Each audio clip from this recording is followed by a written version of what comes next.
Lattice vibrations, lattice क्या होती है, उसके वाइब्रेशंस क्या होते हैं, और एक वन डायमेंशनल होमोजीनियस लाइट के लिए लैटिस वाइब्रेशंस क्या है, इलास्टिक वाइब्रेशंस क्या है, वो सब इस वीडियो लेक्चर में एक्सप्लेन करेंगे। सबसे पहले lattice, what is lattice? A lattice is usually regarded as an array of atoms connected with each other by elastic strings और स्प्रिंग्स। तो जैसा कि इस चित्र में स्पष्ट है कि जो ब्लैक बिंदु दिखाए गए हैं ये तो एटम्स को शो करते हैं और जो कि स्प्रिंग से कनेक्टेड है। तो ये जो मॉडल है लैटिस का, जो मॉडल है उसमें किसी एक एटम की जो मोशन होती है वो सभी एटम्स के साथ शेयर की जाती है, और इस प्रकार जो क्रिस्टल है वो इसमें एटम अकेला दोलन ना करके the crystal vibrate as a whole.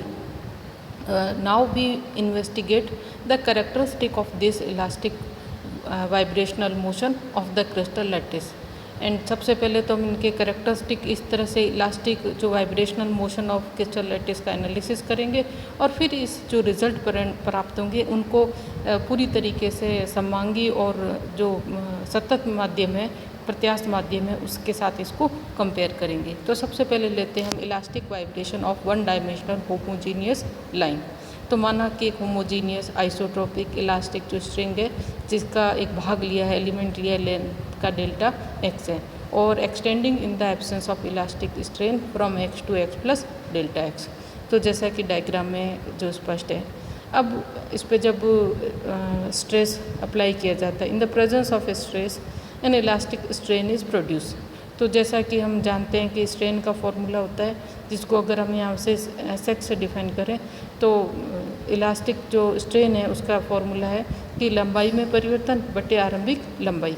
ये यूँ कह सकते हैं कि elastic strain of the element पर यूनिट लेंथ वो स्ट्रेन का है। तो यहाँ पे डेल्टा एक्स परिवर्तन हो रहा है इस वाली में,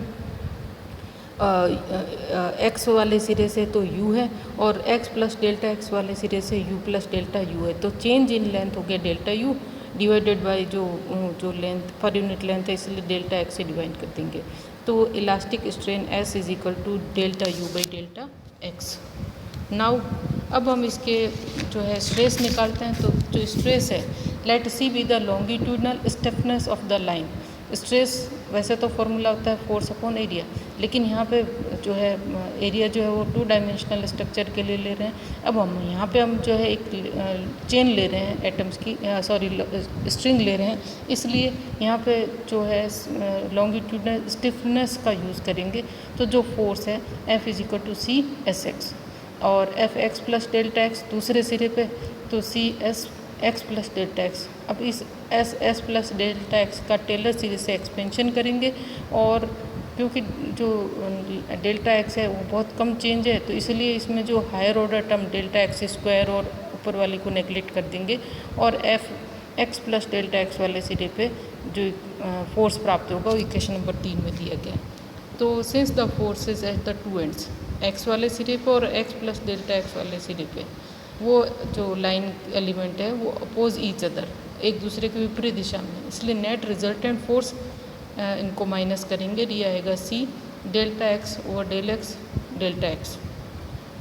और ये जो फोर्स है वो this force must be related to the acceleration of the element by Newton's law.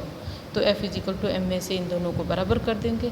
अब अगर रो जो है मास पर यूनिट लेंथ है, इसलिए total mass M is equal to rho delta x and A del square u upon del t square. ये value अगर हम सब्स्टिट्यूट करेंगे तो हमें इक्वेशन नंबर जो 6 है, del square u upon del x square is equal to 1 upon v s square del square u upon del t square. यहाँ पे जो 1 अपॉन वी एस स्क्वायर किसको लिया है, रो अपॉन सी को। ये इक्वेशन जो 6 है वो एक वेव इक्वेशन है for the amplitude of elastic waves in the line where the elastic strain is confined to the x axis only.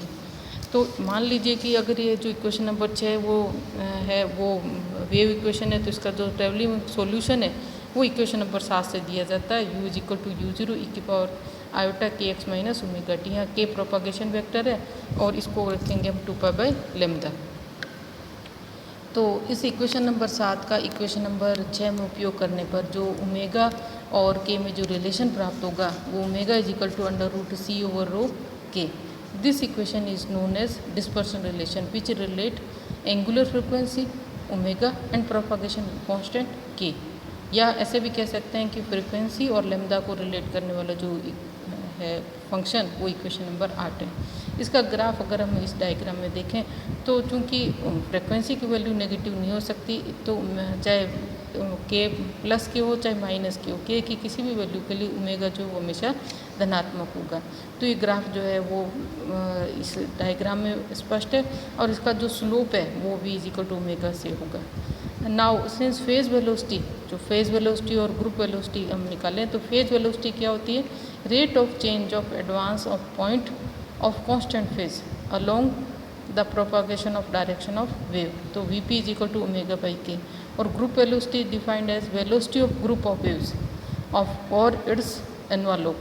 और ये जो वेलोसिटी होती है ग्रुप वेलोसिटी, ये वो वेलोसिटी होती है जिससे जो वेव होती है एनर्जी जो है उसको ट्रांसमिट करती है अलोंग द प्रोपागेशन डायरेक्शन। तो v g is equal to d omega by d k. अब यहाँ पे वी पी और वी जी जो है दोनों कैलकुलेट करते हैं तो both are the same and independent of frequency and wavelength. ये जो हमने ये जो अभी तक हमने जो रिजल्ट्स निकाले हैं कंटिन्यूस स्ट्रिंग के लिए, अब हम इसको देखते हैं normal mode of vibration in a finite length of the line. तो अगर हम लेंथ जो है ये जो लाइन है उसकी लेंथ को फाइनाइट कर दें तो नॉर्मल मोड्स में be regarded as the independent solution of the wave. ये जो वेव इक्वेशन नंबर 6 थी, we satisfied the given set of boundary conditions. तो यहाँ बाउंड्री कंडीशन दी है कि इसकी जो लेंथ है उसको दोनों सिरे जो है एलिमेंट के लाइन एलिमेंट के वो फिक्स्ड कर दिए जाएँ। तो माना कि एक लंबाई की लेंथ लेते हैं और उसको एंड पॉइंट्स आर फिक्स्ड, उसको दृढ़ आधार से बांध दिया जाता है। तो इस तरह की जो कंडीशन है उससे standing wave will set up in the line.